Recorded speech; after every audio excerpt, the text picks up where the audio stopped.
লেবাননে ইসরায়েলি সামরিক বাহিনীর হামলা অব্যাহত রয়েছে।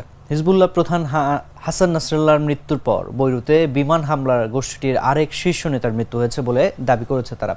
শনিবার বিমান হামলায় হিজবুল্লাহর কেন্দ্রীয় কাউন্সিলের উপপ্রধান নাবিল কাউক নিহত হয়েছেন বলে দাবি করেছে ইসরায়েল। তবে এই ঘটনায় হিজবুল্লাহর পক্ষ থেকে এখনও কোনো আনুষ্ঠানিক প্রতিক্রিয়া পাওয়া যায়নি। ইসরায়েলের প্রতিরক্ষা বাহিনী জানিয়েছে কয়েক ঘন্টার ব্যবধানে তারা হিজবুল্লাহর বেশ কয়েকটি লক্ষ্যবস্তুতে হামলা চালিয়েছে। আইডিএফের মতে এই হামলাগুলো হিজবুল্লাহর অস্ত্র এবং সামরিক স্থাপনাগুলোর উপর করা হয়েছে। লেবাননের স্বাস্থ্য মন্ত্রণালয়ের তথ্য অনুযায়ী এই হামলায় এখন পর্যন্ত 1030 জনেরও বেশি মানুষ নিহত হয়েছেন, যাদের মধ্যে নারী এবং শিশুরাও রয়েছে।